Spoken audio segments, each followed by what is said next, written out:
Demand forecasting. So if you're using the requisition worksheet, let me show you that. So demand forecasting setup, often overlooked. I can set up multiple forecasts in the system, and this will allow me to forecast either a net change or a balance at date for my inventory items. I can filter it by location, by dates, etc. I can look at selling items, components, or both when I create this forecast. This demand forecast then can be leveraged when I run the requisition worksheet or the planning process within the system. So if I want to just get a little more fine-tuned process going around my planning, around my replenishment, I can leverage the forecast. I can set up multiple forecasts. So just like the requisition worksheet, I can run that multiple times if I want to, different scenarios, different people, different product lines, whatever I want to do. I can also set up multiple forecasts. So maybe an optimistic and not so optimistic, whatever I'd want to do, but leverage forecasts in your planning. Pretty easy to set up and do. All right, next one, often overlooked. Recurring lines. So I get the question of, well, I've got a consistent distribution or a consistent set of lines or consistent GL accounts that I use with particular vendors, and I don't want to key those all the time.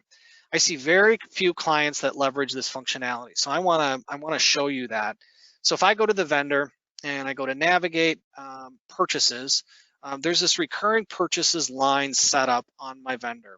And I set up a code, and then what this allows me to do is to set up a default set of lines that I always want to use for a particular vendor. Same functionality works on the customer side of this transaction as well.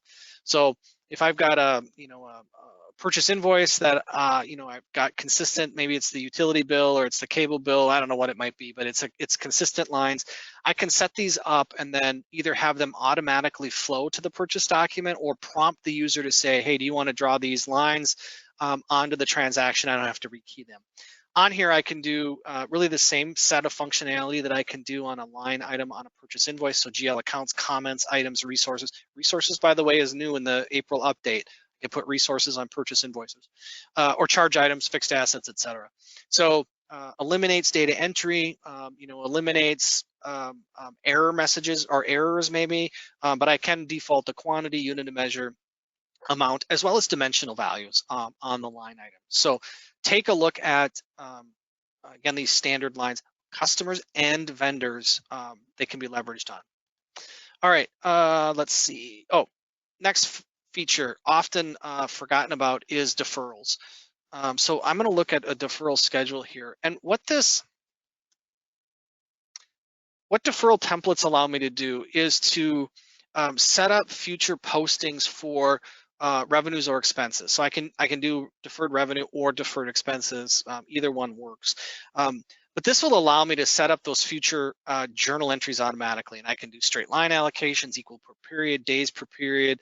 User defined would allow me to do really any interval I would want. So when I set up my deferral schedule, I can define at what dates do I want these transactions to be entered, etc. All of these are, this deferral template is just a template. When I actually create the transaction, I can change it. So let me just show you that quick. If I go to my purchase invoices, I'll just pull one up. Let's make this, no, it's not gonna let me do it. Well, what you're gonna end up with is a deferral code that shows up on the line item. I'm not gonna take the time to do that right now, but set the deferral code up and then I can use it on my purchase lines, my sales lines.